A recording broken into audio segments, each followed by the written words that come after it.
नमस्कार दोस्तों, साहित्य समाधान के मंच से मैं डॉक्टर रीता गौड़ आपका हार्दिक स्वागत करती हूं, अभिनंदन करती हूं। दोस्तों, पिछले सत्र में हमने प्रयोगवाद से संबंधित प्रश्नों पर बात की थी। नकेनवाद के भी कुछ एक प्रश्न हमने डिस्कस किए थे और आज के सत्र में प्रयोगवाद का अगला चरण यानी नई कविता पर हम बात करने वाले हैं। आधुनिक कविता का इतिहास जो हमने बहुत लंबे समय पहले शुरू किया था, अब लगभग आखिरी पड़ाव की तरफ आ चुका है, आखिरी चरण की तरफ धीरे धीरे बढ़ रहे हैं। बस इसके बाद साठोत्तर काव्य आंदोलन और समकालीन कविता पर बात होगी और यहीं पर हमारे ये आधुनिक कविता के इतिहास के सत्र समाप्त हो जाएंगे। तो उम्मीद करती हूं कि ये सारे पड़ाव आपको अच्छी तरह समझ में आ रहे होंगे, क्योंकि आपके लिए ये जानना जरूरी है दोस्तों कि पिछली प्रवृत्ति, पिछली जो काव्यधारा विकसित हुई है उससे आगे की काव्यधारा कितनी भिन्न है। अगर आप 5 मिनट इस बात को सोचने पर दे देंगे तो आप कभी भी आधुनिक कविता के इतिहास से संबंधित किसी भी प्रश्न पर कंफ्यूज नहीं होंगे, भ्रमित नहीं होंगे। तो आज के सत्र में हम नई कविता की बात करते हैं और नई कविता प्रयोगवाद का ही संतुलित विकसित रूप है, ऐसी मान्यता है विद्वानों की। तो चलिए शुरू करते हैं आज का सत्र। सबसे पहली बात जो हमें जाननी चाहिए कि नई कविता छठे दशक में यानी 1950 के बाद 1951 से छठा दशक शुरू होता है, तो 1950 के बाद उदित काव्यधारा है। 1943 से शुरू हुआ था प्रयोगवाद और दूसरा सप्तक जैसे ही प्रकाशित हुआ प्रयोगवाद का समापन मान लिया गया। हालांकि बाद में भी प्रयोगवादी कविताएं लिखी जाती रही। मैं आपको बार बार इसलिए ये बात दोहरा रही हूं ताकि आप ये बात ध्यान में रखें कि कोई भी काव्यधारा का जो समय हम बताते हैं, समय निर्धारित किया जाता है, वो उसकी प्रमुख प्रबल प्रवृत्तियों के आधार पर निर्धारित किया जाता है।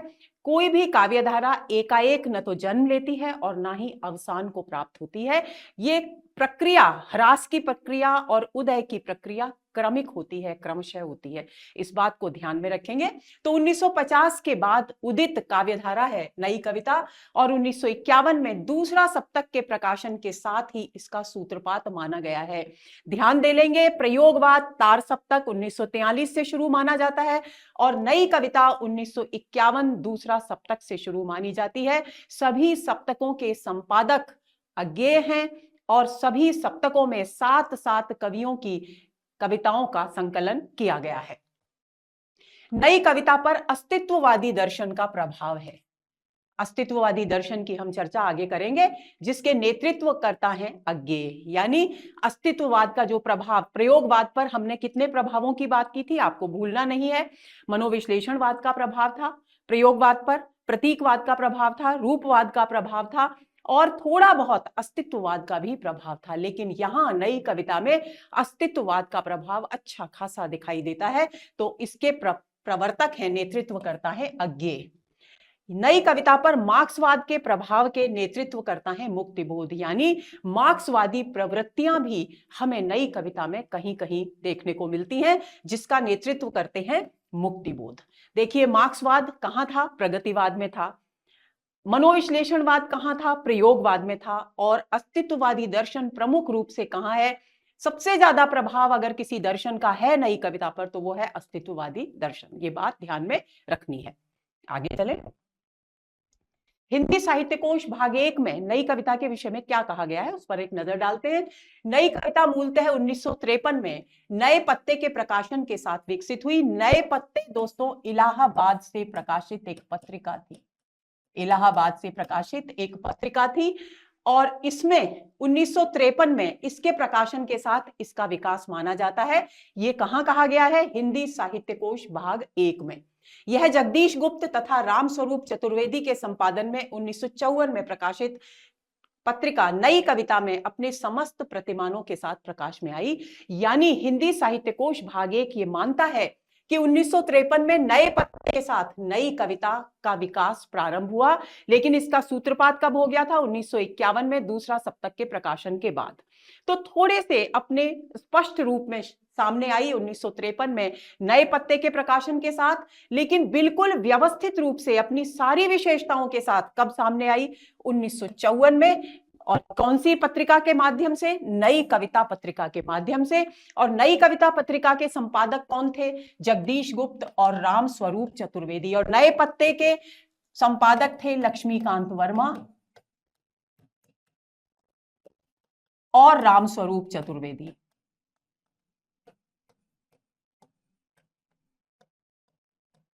ये आपको ध्यान में रखना है। दोनों पत्रिकाएं इलाहाबाद से निकलती थी, नए पत्ते भी और नई कविता भी। फर्क सिर्फ इतना है कि नई कविता के प्रकाशन में संपादक मंडल में लक्ष्मीकांत वर्मा का नाम है रामस्वरूप चतुर्वेदी के साथ, और इनके प्रकाशन वर्ष में जगदीश गुप्त और रामस्वरूप चतुर्वेदी का नाम है। तो ये बात आपको ध्यान में रखनी है। नई कविता शब्द का सबसे पहला प्रयोग 1952 में अज्ञे ने किया। पटना रेडियो से वे अपना एक संवाद जारी कर रहे थे और वही उसी प्रसारण में उन्होंने सबसे पहले 1950 के बाद की कविता के लिए नई कविता शब्द का प्रयोग किया। ये एक रेडियो संवाद था और ये रेडियो संवाद 1953 में नए पत्ते नाम की जो पत्रिका थी लक्ष्मीकांत वर्मा और रामस्वरूप चतुर्वेदी के द्वारा संपादित, उसमें 1953 में जनवरी फरवरी के अंक में प्रकाशित हुआ और इसका शीर्षक भी नई कविता ही था। नई कविता शब्द क्यों रखा गया, क्यों है नामकरण नई कविता? तो ये नई कविता में जो नया शब्द है वो है नवीन भावबोध, नवीन विषय वस्तु और नवीन शिल्प और यथार्थ के प्रति नया दृष्टिकोण। यानी ये जो नया शब्द है वो 4 बिंदुओं की ओर संकेत करता है। हर बात में नया शब्द का मतलब नया होता है, यानी अपने पूर्ववर्ती की तुलना में और अधिक विकसित रूप। तो नवीन क्या क्या नया है नई कविता में? भाव नए हैं, विषय वस्तु नई है, शिल्प नया है और यथार्थ को तो प्रगतिवाद से ही देखा जा रहा था, लेकिन उस यथार्थ को देखने का जो दृष्टिकोण है नए कवियों का वो भी नया है। यानी 4 बिंदुओं में नया दृष्टिकोण हमें नई कविता में देखने को मिलता है। आगे चलें।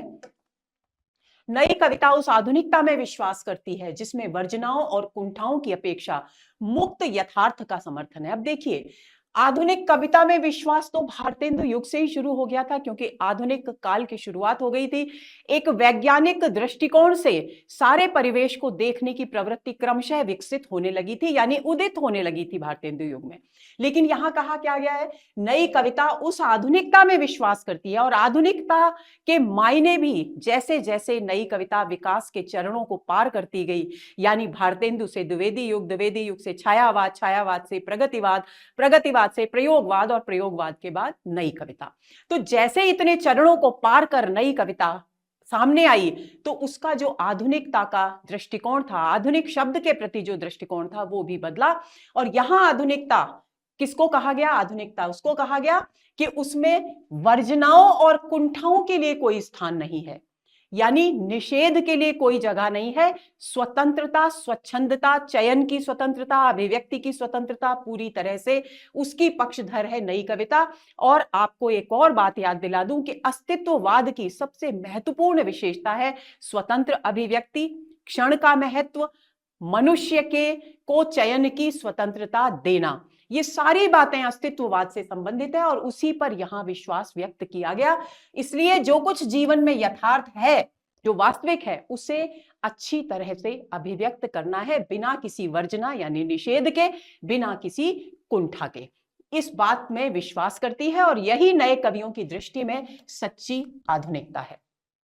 अगला बिंदु, नई कविता मुक्त यथार्थ को विवेकपूर्ण दृष्टि से देखना उचित मानती है। लेकिन देखिए, हर काव्यधारा एक न एक बिंदु पर आकर के कैसी हो जाती है? पूर्वाग्रह से ग्रसित हो जाती है। लेकिन नई कविता एक संतुलित रूप में विकसित हुई काव्यधारा है। यही कारण है कि वो मुक्त यथार्थ की अभिव्यक्ति की बात तो करती है, समर्थन तो करती है, लेकिन उस यथार्थ को विवेकपूर्ण दृष्टि से देखना भी उचित मानती है। पूर्वाग्रह से ग्रसित होकर यथार्थ को अभिव्यक्त नहीं करना है, बल्कि यथार्थ को विवेकपूर्ण दृष्टि से, यानी जो यथार्थ हमें सामने दिखाई दे रहा है। क्योंकि कई बार दोस्तों ऐसा भी होता है कि जो कुछ हमें सामने अपनी आंखों से दिखाई दे रहा है उसका स्वरूप जैसा हम ग्रहण करते हैं वास्तव में वैसा नहीं होता, क्योंकि हमें नहीं मालूम कि जो दृश्य हमें अभी दिखाई दे रहा है उससे पहले क्या चल रहा था और उसके बाद क्या घटित होगा। तो ऐसी स्थिति में क्यों जरूरी है? इसलिए जरूरी है यथार्थ को विवेकपूर्ण दृष्टि से देखना। नई कविता में आधुनिकता का अर्थ विकृतियों से न होकर उस वैज्ञानिक दृष्टिकोण से है जो विवेचना और विवेक के बल पर प्रत्येक वस्तु के प्रति एक नई यथार्थपरक मानवीय दृष्टि प्रदान करता है। एक और महत्वपूर्ण बिंदु है ये, नई कविता में आधुनिकता शब्द को नए तौर पर स्वीकार किया गया, यथार्थ को विवेकपूर्ण दृष्टि से देखने की बात की गई। तो यहां पर आधुनिकता का अर्थ विकृतियों का चित्रण करना नहीं है, यानी यथार्थ केवल समाज में विकृतियां ही नहीं है, समाज में बहुत कुछ अच्छा भी है। तो नई कविता यानी नए कवि ये मानते हैं कि सही आधुनिक दृष्टिकोण वो है जो केवल विकृतियों पर, बुराइयों पर अपना ध्यान केंद्रित न करे, बल्कि संतुलित रूप से समाज के हर पक्ष पर अपना ध्यान केंद्रित करे और विवेचना और विवेक के बल पर प्रत्येक वस्तु के प्रति एक नई यथार्थपरक मानवीय दृष्टि विकसित करे और उसे का प्रयोग साहित्य में करे। ये मानना है नई कविता का। यानी इन सब बिंदुओं से ये स्पष्ट होता है कि नई कविता यथार्थ के प्रति, परिवेश के प्रति, जीवन के प्रति, मनुष्य के प्रति एक नया विवेकशील दृष्टिकोण है। अब विद्वान क्या कहते हैं नई कविता के विषय में, इस पर नजर डालते हैं। सबसे पहले डॉक्टर नगेंद्र क्या कहते हैं।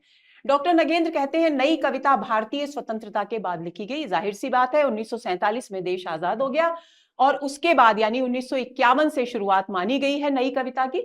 तो नई कविता भारतीय स्वतंत्रता के बाद लिखी गई उन कविताओं को कहा गया जिनमें परंपरागत कविता से आगे नए भावबोधों की अभिव्यक्ति के साथ ही नए मूल्यों और नए शिल्प विधान का अन्वेषण किया गया। यानी डॉक्टर नगेंद्र नई कविता में उन कविताओं को शामिल करते हैं, पहली बात जो स्वतंत्रता के बाद लिखी गई, दूसरी बात उनमें परंपरागत कविता के आगे नए भावबोध थे यानी नए भावों की अभिव्यक्ति की गई, तीसरी बात नए मूल्यों की अभिव्यक्ति की गई और नए भाव और नए मूल्य नए शिल्प के सांचे में ढाल करके ही इस कविता में अभिव्यक्त किए गए।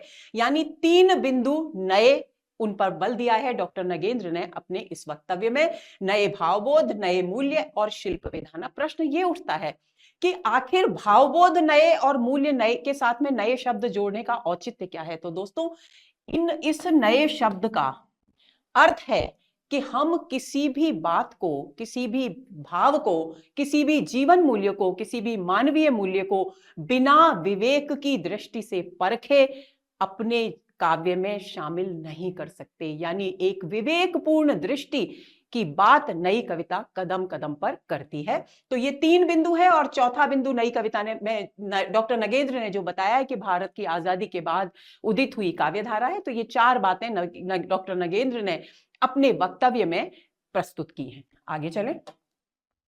डॉक्टर बच्चन सिंह की मान्यता है कि 1951 में दूसरा सप्तक के प्रकाशन के साथ ही प्रयोगवाद नई कविता में रूपांतरित हो गया। इस कथन को आप कंठस्थ कर लीजिए।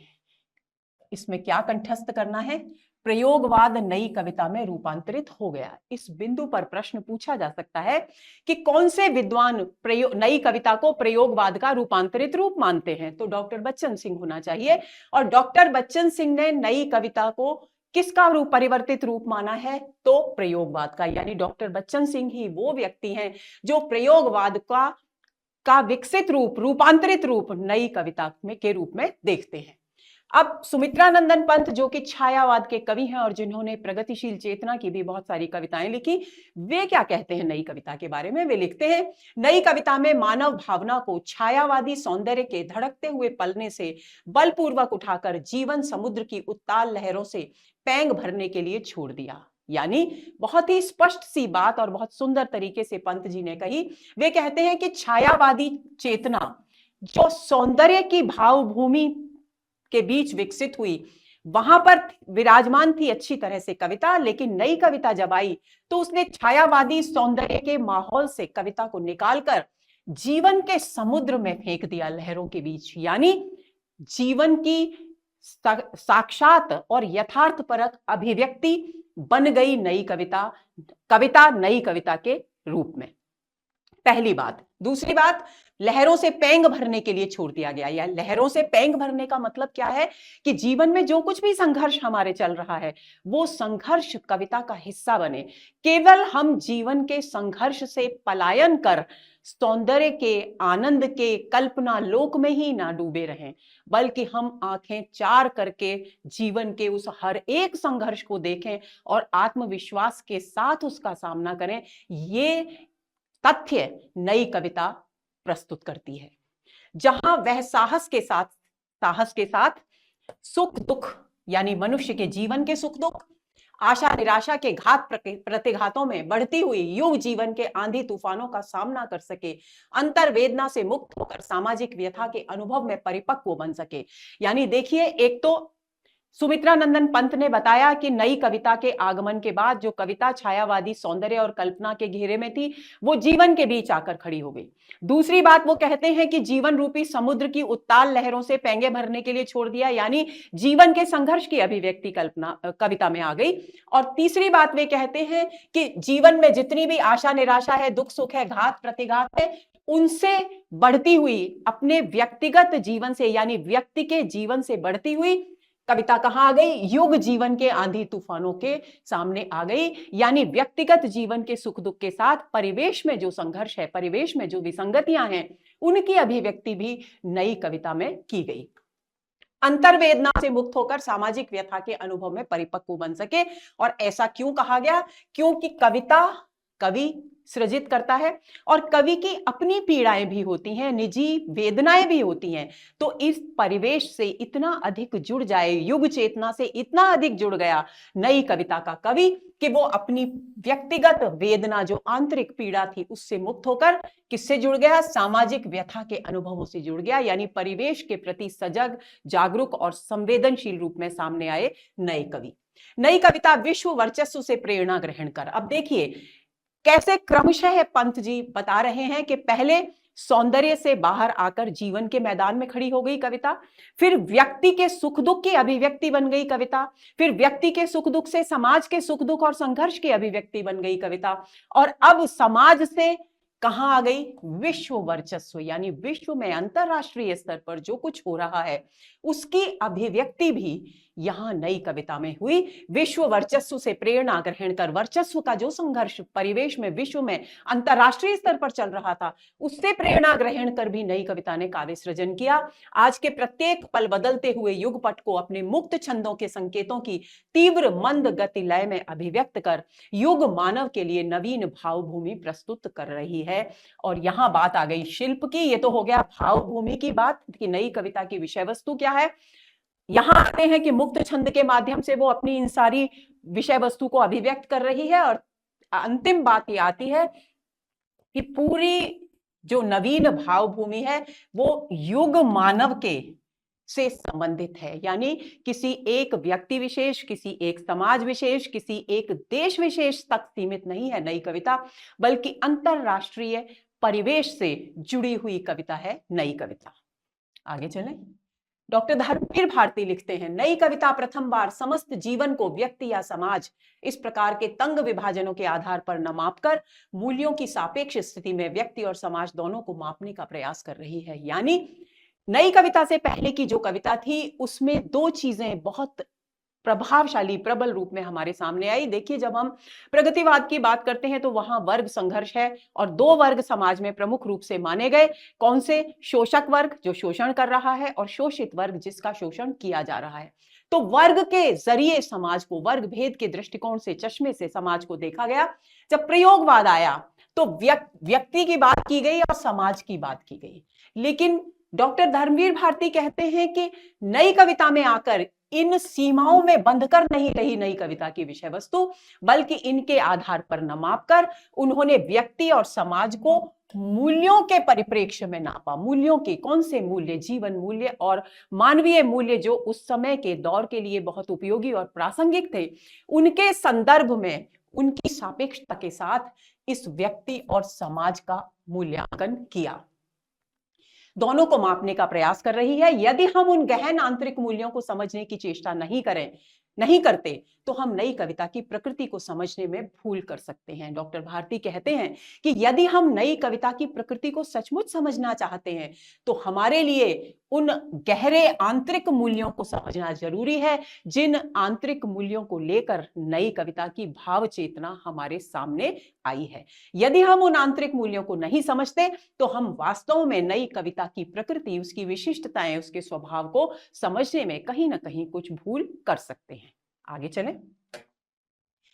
लक्ष्मीकांत वर्मा क्या कहते हैं? लक्ष्मीकांत वर्मा कहते हैं नई कविता आज की मानव विशिष्टता के उद्भूत उस लघु मानव के लघु परिवेश की अभिव्यक्ति है। मानव विशिष्टता से होगा दोस्तों, यहां मानव विशिष्टता से उद्भूत उस लघु मानव के लघु परिवेश की अभिव्यक्ति है जो एक ओर आज की समस्त तिक्तता और विषमता को तो भोग ही रहा है, साथ ही उन समस्त तिक्तताओं के बीच अपने व्यक्तित्व को भी सुरक्षित रखना चाहता है। देखिए, एक तो स्थिति वो होती है जबकि व्यक्ति अगर पिस रहा है तो सारी पीड़ाएं, सारी वेदनाओं को सहते हुए पिसता रहे।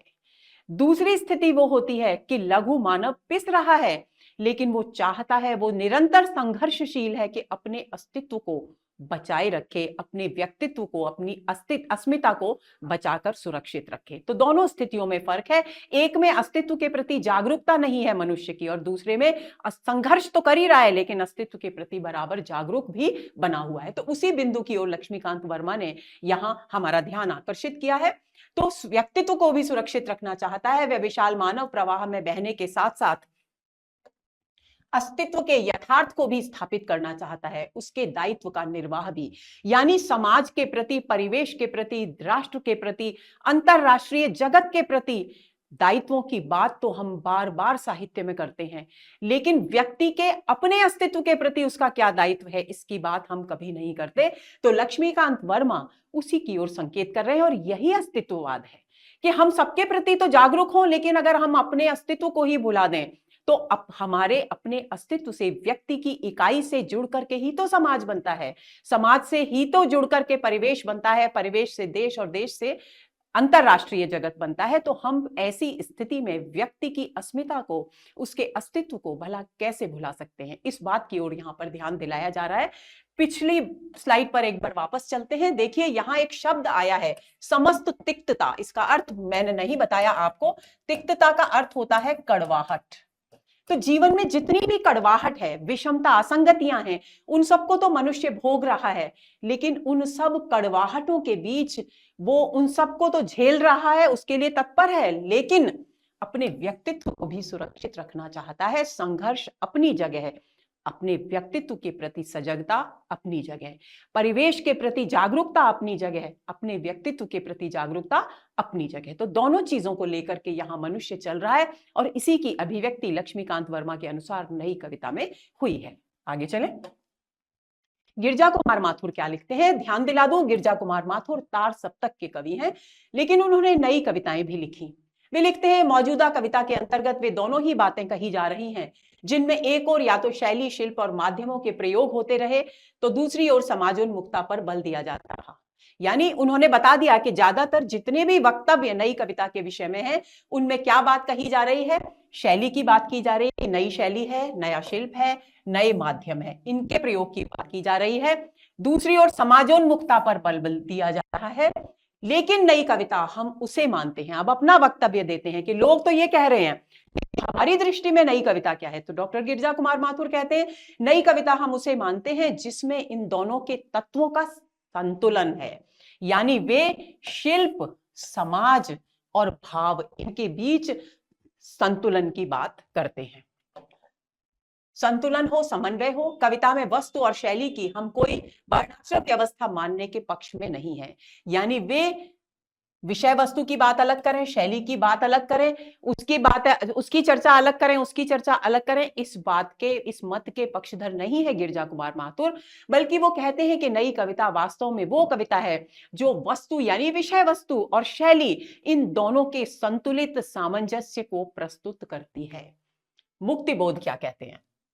मुक्तिबोध कहते हैं, नई कविता वैविध्यमय जीवन के प्रति आत्मचेतस की प्रतिक्रिया है, यानी जो व्यक्ति, जिसकी चेतना जागरूक होती है, वो जब अपने परिवेश में जीवन की विविधता देखता है, वैविध्यपूर्ण जीवन के दर्शन करता है, तो वो किस प्रकार से प्रकट करता है, किस प्रकार से प्रतिक्रिया व्यक्त करता है, वही प्रतिक्रिया एक आत्मचेतस, एक जागरूक व्यक्ति की नई कविता के माध्यम से अभिव्यक्त की गई है। ये इस कथन पर भी बहुत ज्यादा प्रश्न पूछे जाते हैं, आप ध्यान रखेंगे।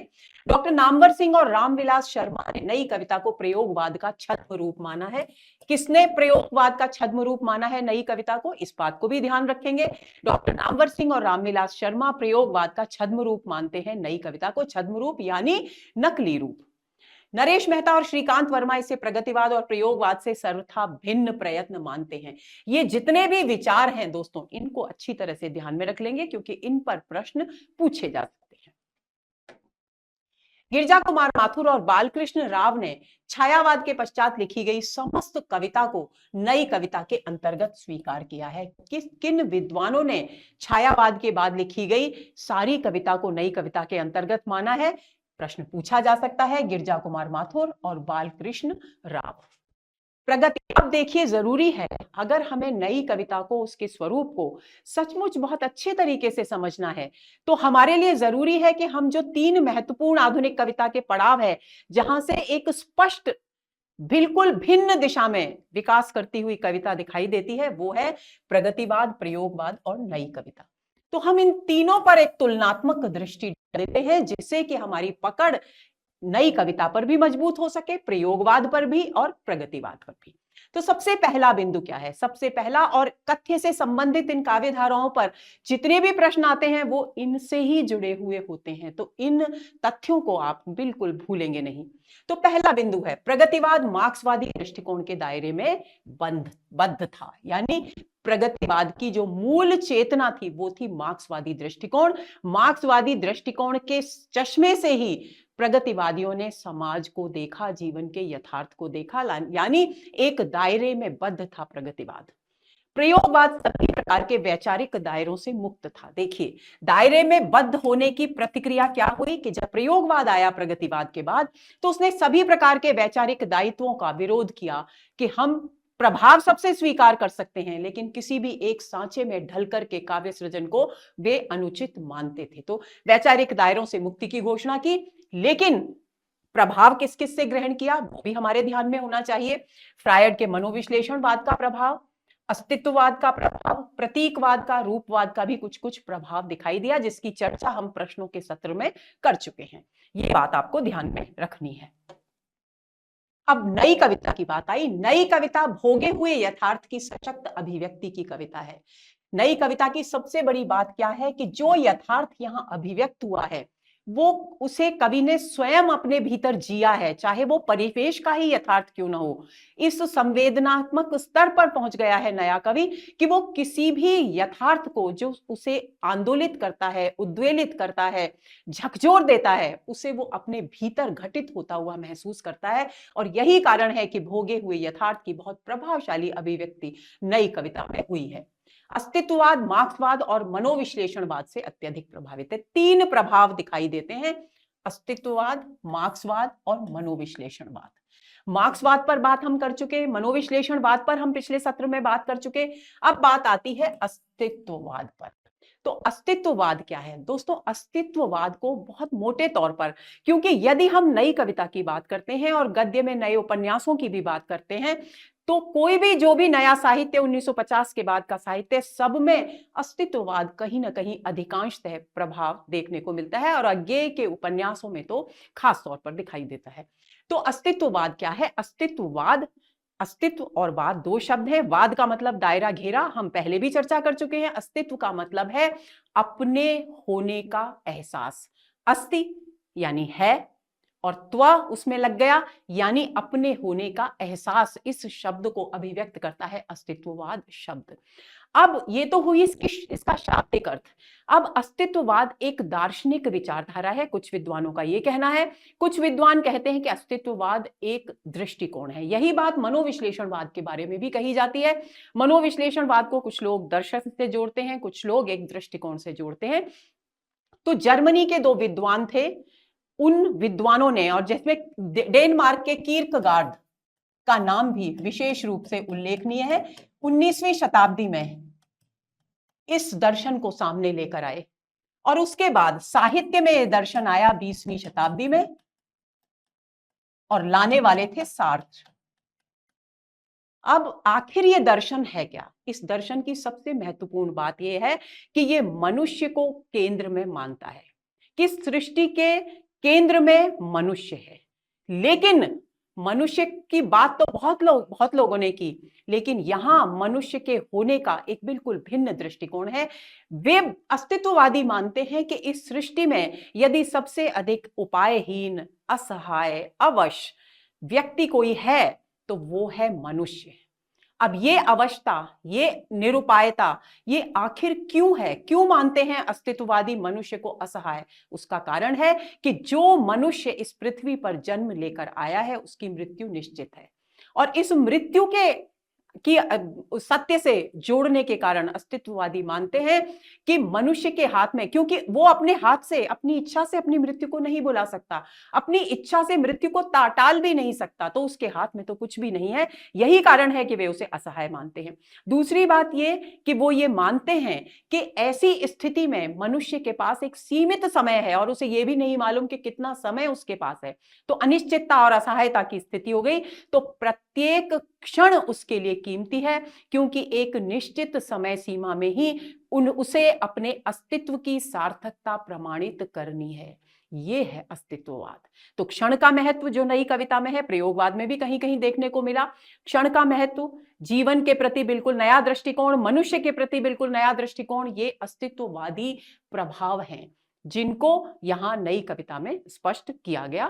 तो ये कुछ मुख्य बिंदु हैं। बातें, विस्तार तो बहुत कुछ है, और मनुष्य की स्वतंत्रता की बात भी वो करता है, और वो कहता है कि मनुष्य असहाय इसलिए है क्योंकि उसे चयन की स्वतंत्रता नहीं है। वो अपनी मर्जी से अपना जीवन नहीं चुन सकता, अपनी मर्जी से अपनी मृत्यु नहीं चुन सकता, अपनी मर्जी से वो कुछ कर ही नहीं सकता। तो चयन की स्वतंत्रता की बात, यहां स्वतंत्रता की बात इसीलिए नई कविता में उठाई गई, वो भी अस्तित्ववादी प्रभाव है। प्रगतिवाद में व्यक्ति की अपेक्षा समाज अधिक महत्वपूर्ण। प्रगतिवाद में व्यक्ति की अपेक्षा समाज को अधिक महत्व दिया गया, क्योंकि वो समाज कौन सा था? वर्ग संघर्ष से युक्त, शोषक और शोषित का समाज। प्रयोगवाद में व्यक्ति को अधिक महत्व दिया गया, लेकिन नई कविता में एक साथ व्यक्तिवाद और समाजवाद की दो धाराएं चलती हैं। कुछ कविताएं व्यक्तिवादी हैं तो कुछ कविताएं समाजवादी हैं। इसीलिए कहा जाता है दोस्तों कि प्रगतिवाद और प्रयोगवाद में जो एक पक्षीय बिंदु थे, उन सबको संतुलित रूप में अपने साथ लेकर चली नई कविता। व्यक्तिवाद के नेतृत्वकर्ता नई कविता में है अज्ञेय, और समाजवाद के हैं मुक्तिबोध। इस बात को भी आप ध्यान में रखेंगे। अस्तित्ववाद के नेतृत्व करता है अज्ञेय, और समाजवाद के नेतृत्व करता है मुक्तिबोध। इस बात को भी आप ध्यान में रखेंगे।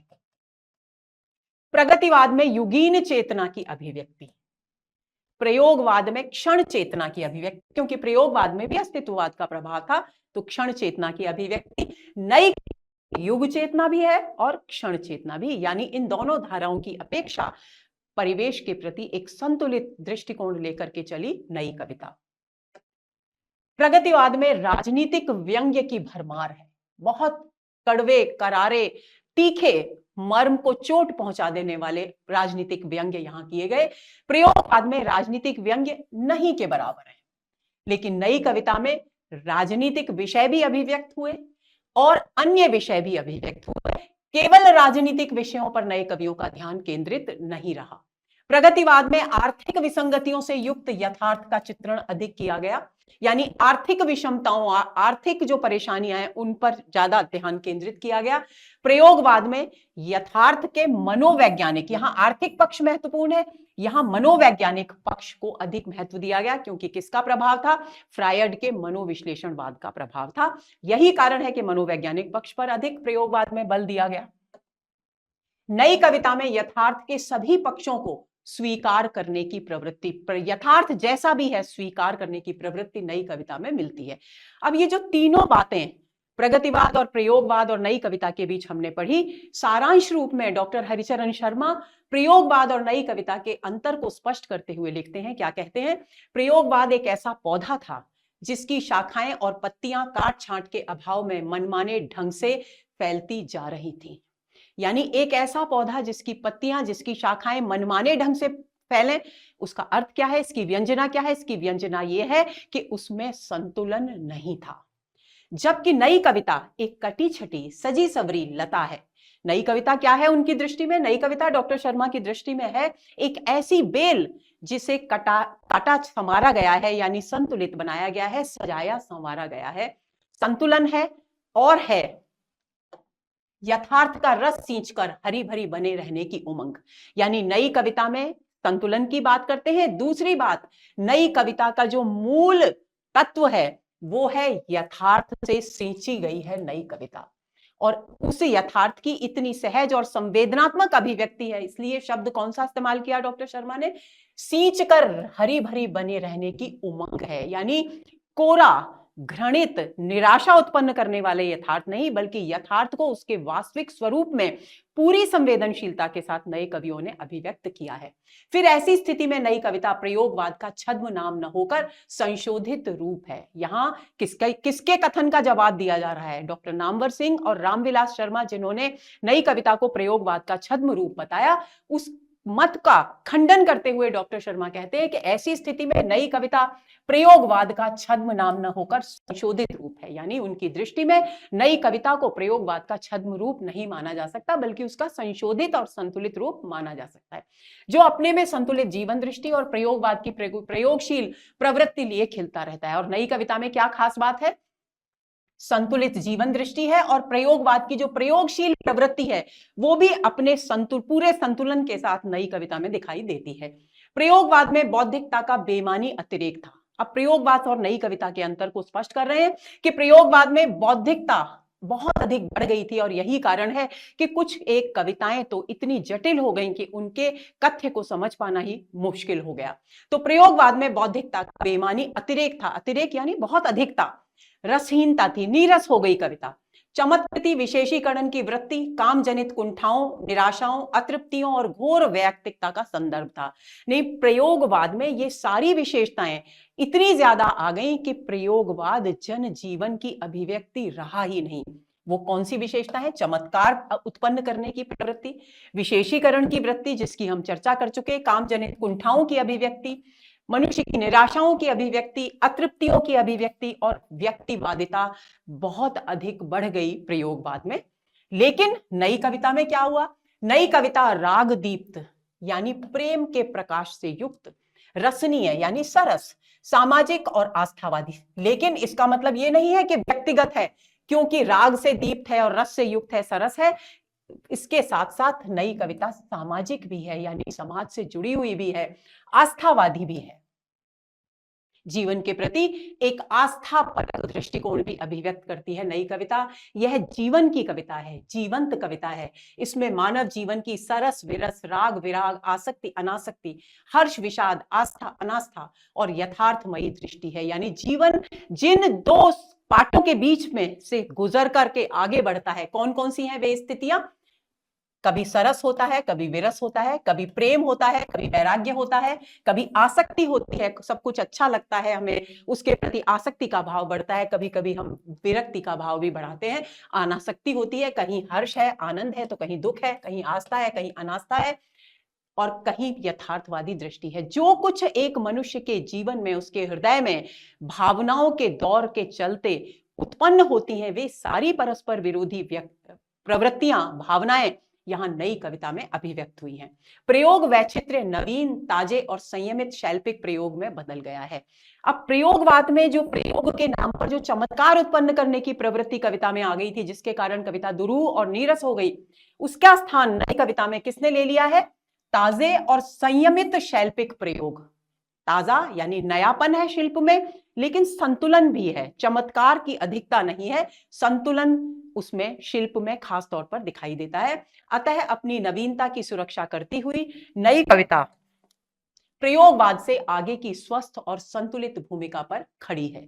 तो ये एक कथन हुआ जिसके अंतर्गत डॉक्टर शर्मा ने प्रयोगवाद और नई कविता की विशेषताओं को के अंतर को बहुत गहराई से हमारे सामने अभिव्यक्त किया। अब बात आती है नई कविता की विशेषताएं क्या हैं। हिंदी साहित्य कोश भाग 1 का संदर्भ देना मैं यहां बहुत उचित समझती हूं दोस्तों, बहुत जरूरी है, क्योंकि एक बिल्कुल भिन्न तरीके से हिंदी साहित्य कोश में नई कविता की विशेषताओं पर नजर डाली गई है। और वो ये है कि यहां नई कविता की मुख्य प्रवृत्तियों को 5 भागों में विभक्त कर दिया गया है। पहला भाग है यथार्थवादी अहमवाद, यानी यथार्थवादी अहमवाद की अभिव्यक्ति हुई है। इसमें यथार्थ की स्वीकृति के साथ साथ कवि अपने अस्तित्व को उस यथार्थ का अंश मानकर उसके प्रति जागरूक अभिव्यक्तियां भी प्रस्तुत करता है, और इसे साहित्य कोश में यथार्थवादी अहमवाद कहा गया है।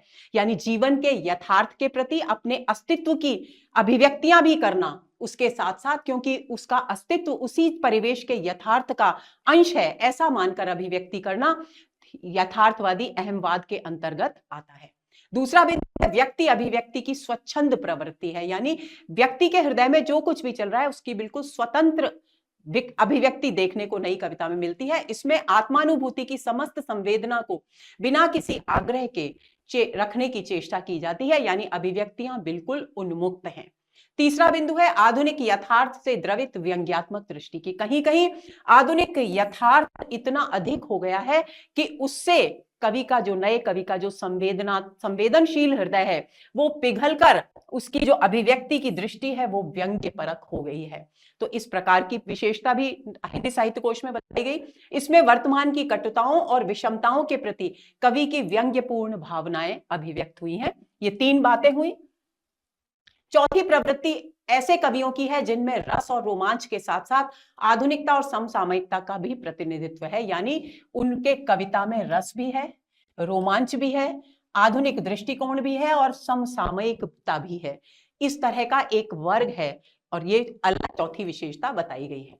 5वीं प्रवृत्ति में हिंदी साहित्य कोश में चित्रमयता और अनुशासित शिल्प की बात की गई है, जिसकी चर्चा अनेक विद्वानों ने अपने वक्तव्यों में की, जिसको हमने अभी पढ़ा, जो आधुनिकता के संदर्भ में होती हुई भी समस्त यथार्थ को केवल बिंबात्मक रूप में ग्रहण करती है।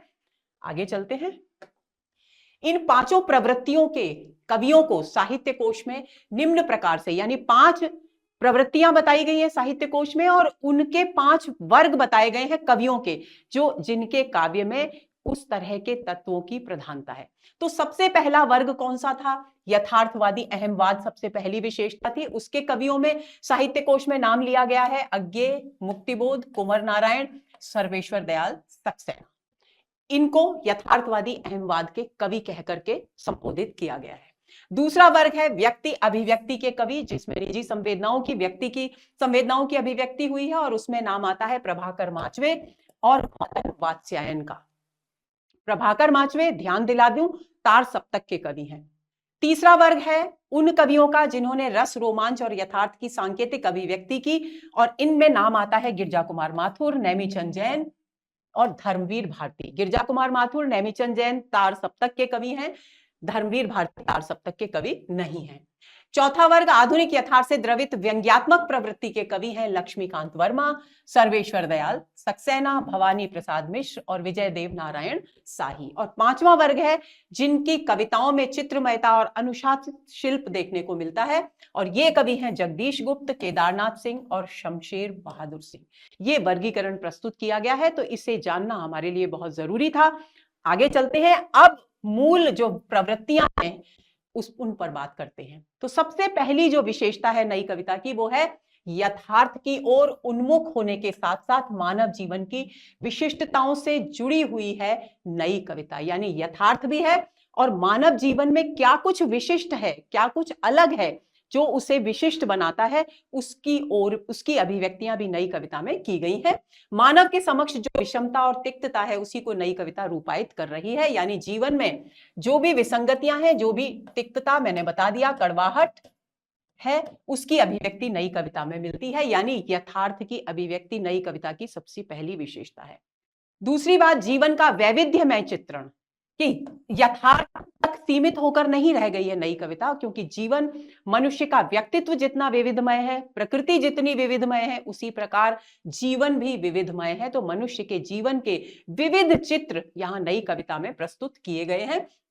यथार्थ के समस्त सौंदर्य के साथ, कुरूपता के साथ, जो कुछ भी यथार्थ में सुंदर है वो उसकी अभिव्यक्ति हुई है, जो कुछ भी कुरूप है उसकी अभिव्यक्ति हुई है, जो कुछ भी आनंदमय है, रंगीन है उसकी, और जो कुछ भी भयानक है उसकी भी अभिव्यक्ति नई कविता में ईमानदारी से हुई है। यानी कहने का अभिप्राय यह है कि नई कविता किसी एक विशेष दायरे में कैद होकर लिखी जाने वाली कविता नहीं है।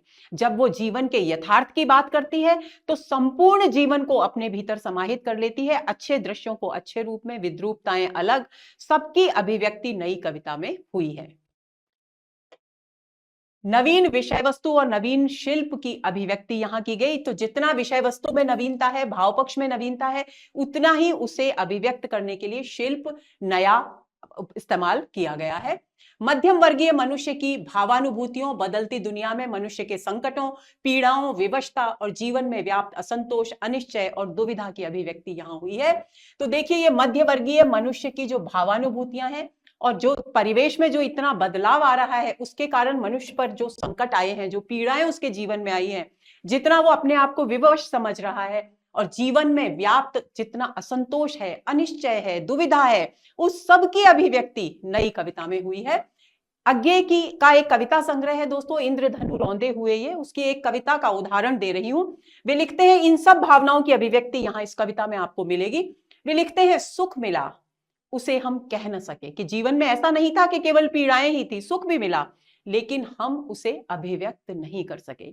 सुख मिला उसे हम कह न सके, दुख हुआ उसे हम सह न सके, और हमें दुख मिला तो हम उसे सहने में असमर्थ रहे, यानी हमने उसके प्रति प्रतिक्रिया की।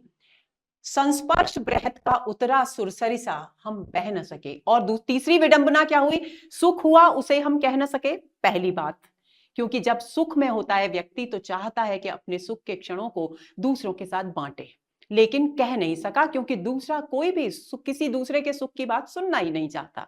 तो सुख हुआ उसे हम सह न सके, दुख हुआ उसे हम सह न सके, सुख हुआ उसे हम कह न सके, दुख हुआ उसे हम सह न सके।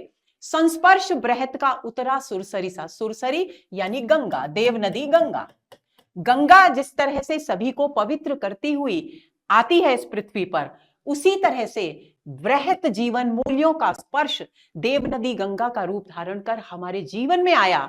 जीवन मूल्यों के सहारे हम इन सब चीजों को दूर कर सकते थे, अपने आप को पवित्र कर सकते थे, लेकिन संस्पर्श बृहत का उतरा सुरसरिसा हम बह न सके, लेकिन हम उन जीवन मूल्यों को अपने जीवन में स्वीकार नहीं कर सके। यूं बीत गया सब, और इसी प्रकार, इसी कश्मकश में, इन्हीं दुविधाओं, आशंकाओं, पीड़ा और आनंद के बीच बीत गया सब कुछ, यानी जीवन बीत गया। हम मरे नहीं, लेकिन जीवन तो बीत गया लेकिन हम मरे नहीं, पर हाय कदाचित जीवित भी हम रह न सके। ये पंक्तियां बहुत महत्वपूर्ण है। क्यों? जब मरे नहीं है तो भाई जीवित ही है, तो फिर कवि क्यों लिख रहे हैं कि पर हाय कदाचित जीवित भी ना हम रह सके? इसलिए लिख रहे हैं क्योंकि कवि का अर्थ है कि जिस प्रकार से सचमुच एक व्यक्ति को जीवित माना जाता है, कब जीवित होता है? जब वो मानव मूल्यों के प्रति जागरूक हो, जीवन और परिवेश के प्रति जागरूक हो। लेकिन मनुष्य के जीवन की विडंबनाओं ने, विसंगतियों ने, निराशा ने इतना अधिक उसको पीस कर, उसकी चेतना को पीस कर रख दिया कि वो जीवित होते हुए भी, केवल सांसें चल रही हैं लेकिन व्यक्तित्व के स्तर पर मनुष्य के जीवित होने का जो अर्थ है वो वास्तव में दिखाई ही नहीं दिया। यानी सच्चे अर्थों में वो सांसें चलना जीना नहीं है, बल्कि एक सजग, जागरूक, परिवेश के प्रति संवेदनशील व्यक्ति होकर जीना महत्वपूर्ण है। लेकिन क्यों ये जागरूक नहीं थे? क्योंकि संस्पर्श बृहत का उतरा सुरसरिसा हम बह न सके, क्योंकि जो धारा जीवन की जीवंतता की ओर, आनंद की ओर ले जाने वाली थी, उदात्त जीवन मूल्यों की ओर ले जाने वाली थी, उसको हम अपने जीवन में स्थान दे ही न सके, उन जीवन मूल्यों को हम अपना ही न सके। यही कारण है कि हम जीवित होकर के भी मरे हुए के समान ही थे। तो ये विवशताएं जीवन की यहां इस कविता में अभिव्यक्त की गई। आगे चलते हैं। जीवन के प्रति आस्था का दृष्टिकोण भी यहां अभिव्यक्त हुआ है। जीवन में भले ही कितनी भी कड़वाहटें हों, कितनी भी विसंगतियां हों, कितनी भी विद्रूपताएं हों, लेकिन नया कवि हताश और निराश नहीं होता, बल्कि वो निरंतर संघर्ष के दौर में भी अपनी आस्था का दीप जलाए रखता है। धर्मवीर भारती का एक कविता संग्रह 7 गीत वर्ष, उसमें एक कविता में वे लिखते हैं, रात पर मैं जी रहा हूं निडर, यहाँ रात का मतलब केवल जो हमेशा होती है, हर दिन होती है रात, वो नहीं है, बल्कि संघर्ष और निराशा से है कि जीवन में बहुत संघर्ष है, निराशा है, लेकिन मैं भयभीत नहीं हूं, निडर हूं, मैं भयभीत नहीं हूं, रहा हूं निडर, मैं निराश भी नहीं हूं, डरा हुआ भी नहीं हूं, निडर हूं, यानी आस्था प्रकट हो रही है। कैसे निडर हूं? जैसे कल, जैसे पंथ, जैसे सूर्य, क्योंकि कल भी हम खिलेंगे। जैसे कमल, कमल रात्रि के समय बंद होता है और सूर्योदय के समय खिलता है, लेकिन वो मुरझाता नहीं है, इस उम्मीद में कि दूसरे दिन सूर्य होगा और जैसे ही सूर्योदय होगा वो फिर से अपने पूर्ण वैभव, पूर्ण सौंदर्य के साथ खिलेगा। तो वैसे ही कवि कह रहा है कि मेरे जीवन में संघर्ष भले ही हो, लेकिन मैं निडर हूं, जी रहा हूं। जैसे पंथ, जैसे रास्ते, कोई नहीं चलता रात को, लेकिन उसके बाद भी वे रास्ते अपने अस्तित्व को कायम रखते हैं और दूसरे दिन उन पर वही चहलकदमी शुरू हो जाती है। जैसे सूर्य रात्रि को दिखाई नहीं देता, लेकिन इसका मतलब यह नहीं है कि अगले दिन वो आना ही बंद कर देगा। जैसे सूर्य उगता है फिर से नई ऊर्जा के साथ, वैसे ही कल भी हम खिलेंगे। ये जीवन के प्रति आस्था है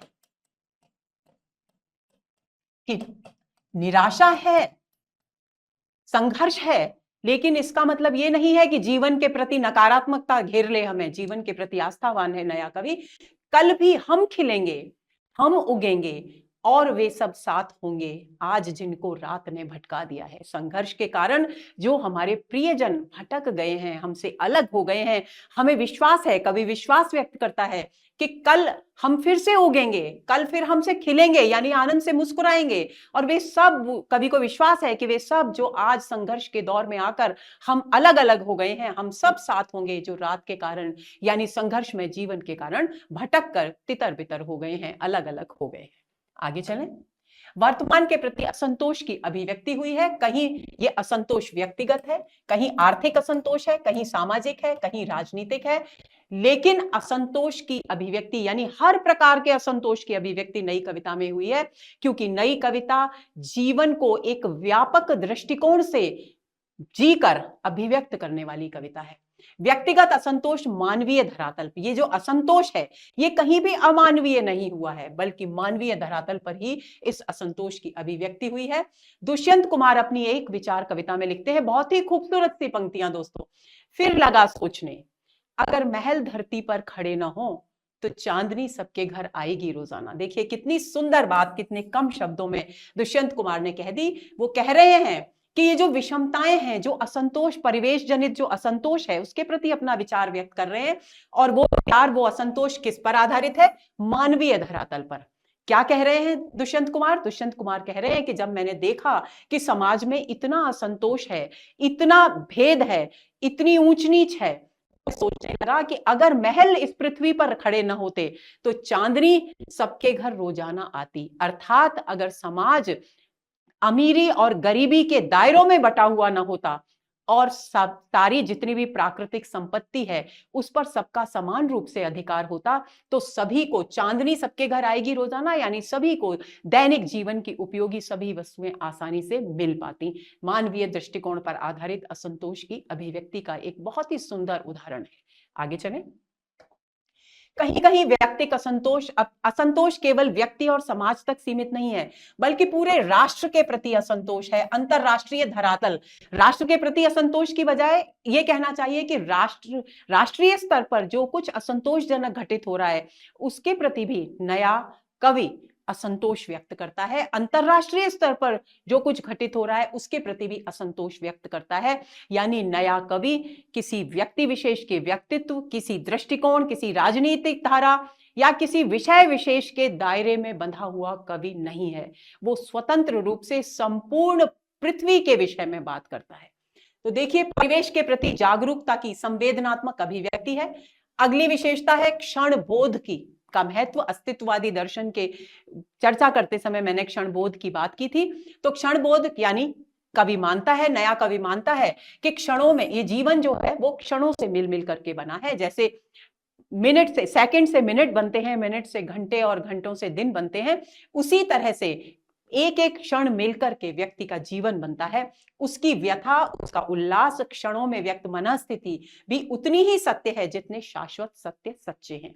कहने का मतलब यह है दोस्तों कि जिस तरह से हम क्षणों में प्रत्येक क्षण को आनंद की दृष्टि से देखते हैं, कभी दुख है तो दुख उसमें भोगते हैं, तो हर क्षण हमारे जीवन में जरूरी है, हर क्षण का हमारे जीवन में महत्व है और हमें हर क्षण को भरपूर जीना चाहिए।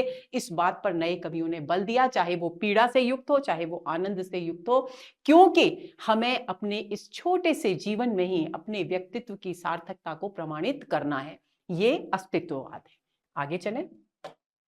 जीवन के छोटे, सामान्य और विशिष्ट क्षणों की संवेदनात्मक अभिव्यक्ति। अज्ञा लिखते हैं, इंद्रधनु रौंदे हुए कविता संग्रह की एक कविता। आज के इस विविक्त अद्वितीय क्षण को पूरा हम जी लें। विविक्त शब्द का अर्थ है स्वतंत्र, विशिष्ट। बहुत सारे अर्थ हैं इसके, लेकिन ये यहाँ इन दो अर्थों की हमें जरूरत पड़ेगी, जो स्वतंत्र है और जो विशिष्ट है।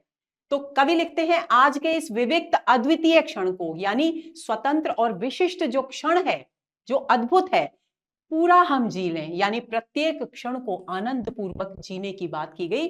पी लें, यानी उसके आनंद को अपने भीतर महसूस कर लें, अपने भीतर समा लें, उसे हृदय तक महसूस करें, आत्मसात कर लें, अपने व्यक्तित्व का अंग बना लें उस क्षण को, उसकी विविक्त अद्वितीयता को, आपको, किमपि को, क ख ग को अपनी सी पहचानवा सकें, रसमय करके दिखा सकें। शाश्वत हमारे लिए वही है, अजर है, अमर है, वेदितव्य अक्षर है। क्षण के महत्व की बात यहां की गई है। एक बार फिर से आपको मैं बता दूं कि यहां ये जो क्षण का महत्व है, ये क्षण कैसा है? स्वतंत्र है और विशिष्ट है, इसलिए इसका पूरा का पूरा आनंद उठाना, इस पूरे क्षण को जीना जरूरी है। और ये अद्वितीय है, क्योंकि ऐसा दूसरा क्षण हमारे जीवन में नहीं आएगा, क्योंकि हर क्षण अपनी अलग विशेषताएं लेकर आता है।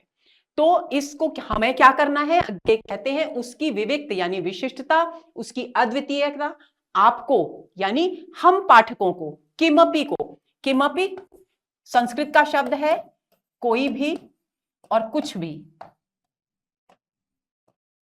और क ख ग, जिस शिल्पगत नवीनता की बात की गई नई कविता के संदर्भ में, उसका एक नमूना यहां देखने को है।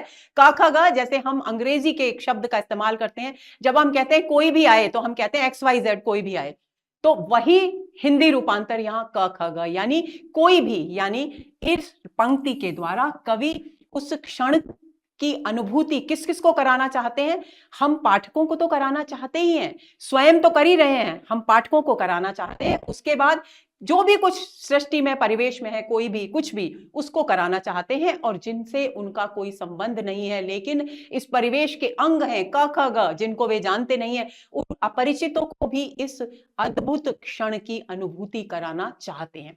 और कैसे कराना चाहते हैं? अपनी सी पहचानवा सके।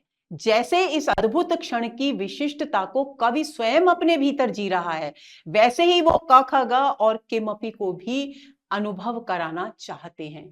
रसमय आनंद के साथ भरकर उनको भी इस क्षण की अनुभूति कराना चाहते हैं, क्योंकि प्रत्येक मनुष्य के द्वारा प्रत्येक क्षण की अभिव्यक्ति करना, प्रत्येक क्षण की अनुभूति करना, उसे आनंद के साथ जीना, यही शाश्वत सत्य है जिसमें कोई परिवर्तन नहीं होगा। यही अजर है, अमर है, वेदितव्य यानी जानने योग्य। वेद वाक्य, जानने योग्य एक तो इसका अर्थ है, और दूसरा है ये वेद वाक्य है। वेद वाक्य जिसको टाला नहीं जा सकता। अक्षर, अक्षर का मतलब एक छोटा वर्ण होता है, लेकिन यहां अक्षर का मतलब है जो कभी नष्ट न हो, यानी ये ऐसा सच है जो कभी नष्ट नहीं होगा। ये इतना अखंड सत्य है, अटल सत्य है कि हम प्रत्येक क्षण के आनंद की अनुभूति केवल अपने तक सीमित ना रखें, बल्कि परिवेश के हर प्राणी को, हर जीव को उसकी अनुभूति करा सके। यही वास्तविक क्षण का महत्व है। अगला बिंदु, मनुष्य को की उसके व्यक्तित्व के साथ अभिव्यक्ति की, और व्यक्तित्व समर्पित न होकर स्थिति के प्रति सतर्क है। मनुष्य की उसके व्यक्तित्व के साथ अभिव्यक्ति की गई, ये बात बिल्कुल सही है। प्रयोगवाद में भी इस तरह की अभिव्यक्तियां हैं, लेकिन यहां नई कविता में व्यक्ति पूरी तरह से समर्पित नहीं है, बल्कि अपनी जो स्थिति है परिवेश में उसके प्रति जागरूक है। सतर्कता महत्वपूर्ण है। व्यक्ति के अहम का समाज में विलय नई कविता की एक बहुत ही महत्वपूर्ण विशेषता है। अज्ञेय की कविता हम अक्सर पढ़ते चले आते हैं। नदी के द्वीप, चर्चा अक्सर किया करती हूं, हम नदी के द्वीप हैं, हम नहीं कहते कि हमको छोड़कर स्रोतस्विनी बह जाए, यानी व्यष्टि का समष्टि में विलय की बात। और यह दीप अकेला कविता इसका उदाहरण है। इसकी कुछ एक पंक्तियां यहां है। यह दीप अकेला स्नेह भरा है, गर्व भरा मदमाता, पर इसको भी पंक्ति को दे दो। पंक्ति है यहां समाज, और दीप अकेला है व्यष्टि, और कैसा है? स्नेह से भरा हुआ है, गर्व से भरा हुआ है, मस्ती से भरा हुआ है। लेकिन इसका विलय यदि समाज होगा तो इसका स्नेह, इसका गर्व, इसकी मस्ती समाज का अंग बन जाएगी, यानी उस सबको पूरा का पूरा समाज अनुभव कर सकेगा। तो ये है व्यक्ति के अहम की समाज में विलय की प्रवृत्ति। आगे चलें। सामाजिकता और यथार्थ ग्रहण की प्रवृत्ति यहां 3 रूपों में अभिव्यक्त हुई है। कौन से हैं वो 3 रूप? पहली बात, समाज में जो खोखलापन है, समाज की जो खोखली स्थिति है, जो जीवन का कड़वा समाज का यथार्थ है, उसके चित्रण के द्वारा। सामाजिक दायित्व कवि महसूस करता है कि ये जो विडंबनाएं हैं, जो विसंगतियां हैं समाज में, इन सब के प्रति मेरा दायित्व भी कुछ है, तो मुझे इनको परिवर्तित करने के लिए प्रयत्नशील होना चाहिए। तो वो सामाजिक दायित्व के रूप में। समाज कल्याण के प्रेरक तत्वों के रूप में, यानी 3 रूपों में समाज की स्थिति का चित्रण यहां हुआ है। सामाजिक असंतोष भी अभिव्यक्त हुआ है, और जहां सामाजिक असंतोष आया है, हर जगह असंतोष में व्यंग्य नहीं है, लेकिन कहीं कहीं व्यंग्य भी आ गया है।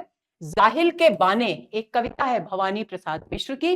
वे लिखते हैं, देखिए व्यंग्य है, जो पूंजीपति संपन्न वर्ग है वो किस तरीके से जो निम्न वर्ग का आम आदमी है, जिसके पास पहनने को ढंग के कपड़े नहीं है, पैरों में जूते नहीं है, उसको व्यंग्य की दृष्टि से देखता है, उसको हीन दृष्टि से देखता है। उस पर व्यंग्य करते हैं भवानी प्रसाद मिश्र। वे कहते हैं, मैं असभ्य हूं क्योंकि खुले नंगे पांव चलता हूं, धूल की गोदी में पलता हूं, मेरे पास रहने के लिए विशाल आलीशान भवन नहीं है, मैं मिट्टी में पलता हूं, नंगे पैर चलता हूं, मेरे पास, और इसलिए आप मुझे असभ्य कहते हैं। यहां तक तो बात सही है। अब व्यंग्य देखिए कितना करारा। आप सभ्य हैं क्योंकि हवा में उड़ जाते हैं ऊपर, कि हवाई जहाजों, मैं तो जमीन पर चलता हूं, आप हवाई जहाज से यात्रा करते हैं। आप सभ्य हैं क्योंकि हवा में उड़ जाते हैं ऊपर।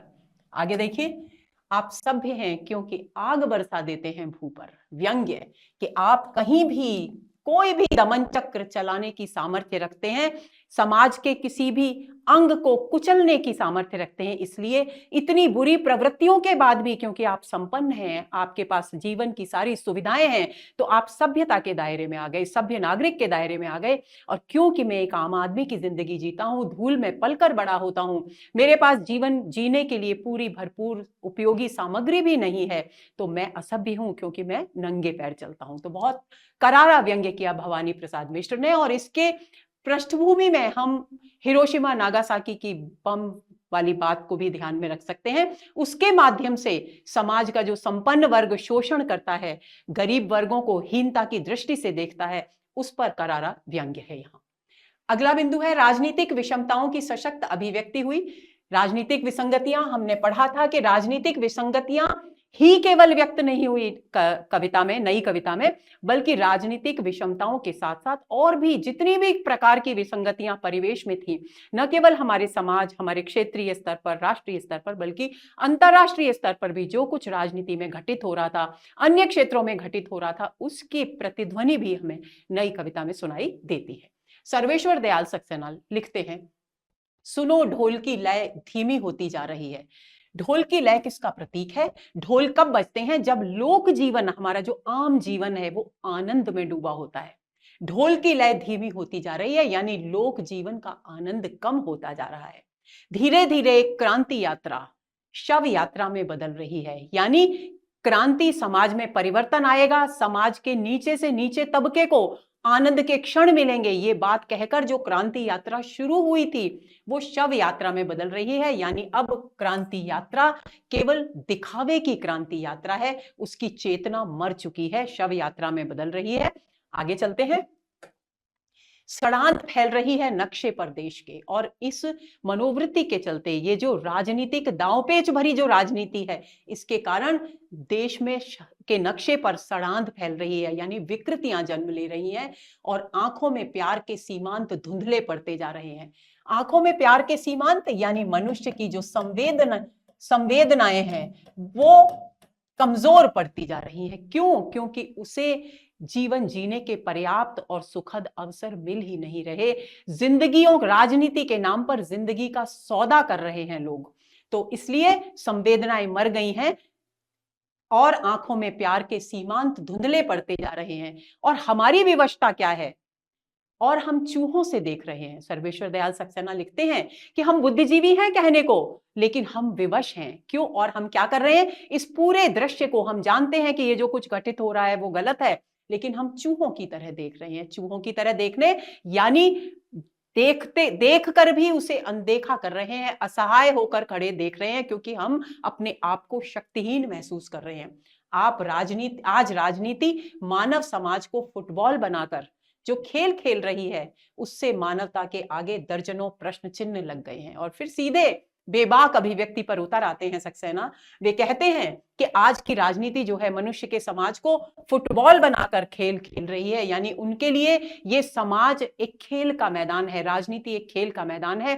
राजनीति अपने लोगों के उत्थान का, उनके जीवन को आनंदमय बनाने का, देश को खुशहाल बनाने का केंद्र नहीं रहा, बल्कि अपने अपने स्वार्थों को पूरा करने का एक फुटबॉल का, एक खेल का मैदान बन गई है। और उसके कारण जो कुछ विसंगतियां राजनीति में, समाज में, परिवेश में दिखाई दे रही हैं, उन्होंने मानवता के आगे प्रश्न चिन्ह लगा दिया है कि क्या वास्तव में आज मानवीय जीवन मूल्य, मानवतावादी दृष्टिकोण विद्यमान है? ये एक अभिव्यक्ति हुई राजनीतिक। इसी तरह से एक बहुत ही महत्वपूर्ण, ये तो राष्ट्रीय स्तर की थी अभिव्यक्ति सर्वेश्वर दयाल सक्सेना की। श्रीकांत वर्मा लिखते हैं, अंतरराष्ट्रीय स्तर की स्थितियों से बेचैन है श्रीकांत वर्मा। अंतरराष्ट्रीय राजनीति में जो कुछ भी घटित हो रहा है, वे लिखते हैं, यूरोप बड़बड़ा रहा है बुखार में, अमेरिका पूरी तरह भटक चुका है अंधकार में। क्यों यूरोप बड़बड़ा रहा है बुखार में? क्योंकि वैज्ञानिकता और औद्योगिक क्रांति के फलस्वरूप जो कुछ बदलाव यूरोप में आया, उसके कारण संवेदनाएं समाप्त हो गई और राजनीतिक दावपेच का युग शुरू हो गया। शक्ति, पूरा का पूरा संसार दो खेमों में बट गया शक्ति के, और वो दो खेमे क्या कर रहे थे? वो दो खेमे हर कमजोर देश पर अपना अपना आधिपत्य स्थापित करना चाहते थे। तो यूरोप बड़बड़ा रहा है बुखार में, अमेरिका पूरी तरह भटक चुका है अंधकार में। ध्यान देंगे 1950 के बाद लिखी गई कविता है नई कविता, और 1945 में द्वितीय महायुद्ध के बाद हिरोशिमा और नागासाकी पर बम किसने गिराया था? अमेरिका ने। तो अमेरिका पूरी तरह भटक चुका है अंधकार में, यानी मानवीय जीवन मूल्य क्या है, उसके जीवन की सही राह क्या है, उसे कौन सा रास्ता अपनाना चाहिए, वो पूरी तरह से अंधकार में डूब चुका है। एशिया पर बोझ है गोरे इंसान का, क्योंकि एशिया के जितने भी देश हैं जिनको थर्ड वर्ल्ड कंट्रीज कहा जाता है, उस पर अंग्रेजों का राज था अधिकांश। केवल भारत नहीं, भारत तो आजाद हो गया जब ये कविता लिखी गई, लेकिन और भी बहुत सारे देश थे जहां अंग्रेजों का शासन बराबर चल रहा था और जहां लोग अंग्रेजों के द्वारा शोषण की चक्की में पीसे जा रहे थे। तो उस पर व्यंग्य करते हैं, संभव नहीं है। अब आगे अंत में कहते हैं उनका मन इतना ज्यादा व्याकुल हो गया है कि श्रीकांत वर्मा अंत में ये कहते हैं, संभव नहीं है कविता में वह सब कह पाना, कि जो कुछ घटित हो रहा है मेरे परिवेश में उसे कविता में कह पाना संभव नहीं है। जो घटा है 20वीं शताब्दी के मनुष्य के साथ, कांपते हैं हाथ। क्यों संभव नहीं है?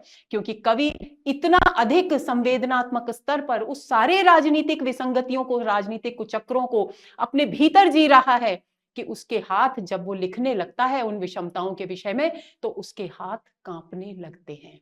तो कवि बहुत ही सुंदर, देखिए राजनीतिक विसंगतियों की कितनी संवेदनात्मक अभिव्यक्ति है इन पंक्तियों में। यही है नई कविता का सौंदर्य। आगे चलें। स्त्री पुरुष संबंधों में जो बदलाव आया औद्योगिक क्रांति के बाद, उसका भी यहाँ चित्रण हुआ। नारी के मध्यवर्गीय रूप का चित्रण नई कविता में मिलता है। भाषा नई कविता की जनजीवन के बिल्कुल निकट है, यानी आम आदमी की भाषा है। कहीं कहीं कुछ एक शब्द ऐसे हैं जो देशज शब्दों से तोड़ मरोड़ कर बना लिए गए हैं, क्योंकि नई कविता शिल्पगत नवीन प्रयोगों की पक्षधर भी है। इसलिए नए शब्दों के प्रयोग की बात भी, और खासतौर से अज्ञेय में तो ये प्रवृत्ति बहुत ज्यादा दिखाई देती है। और प्रकृति, पुराण यानी हमारे पुराण जितने भी हैं, इतिहास ग्रंथ, विज्ञान, धर्म, राजनीति, मनोविज्ञान, संगीत, चित्रकला, दैनिक जीवन से ग्रहित उपमानों और प्रतीकों का प्रयोग यहां किया गया है। और दोस्तों, ये जो प्रतीक और उपमानों का प्रयोग है, यही वास्तव में नई कविता के नए शिल्प का सौंदर्य है। कुछ एक उदाहरण देखते हैं। देखिए, सूर्योदय हो रहा है, उषा काल चल रहा है, धीरे धीरे सूर्य निकल रहा है, किरणें पृथ्वी पर फैल रही हैं, और श्री नरेश मेहता लिखते हैं, उदयाचल से किरण धेनुए हाक ला रहा, वह प्रभात का ग्वाला।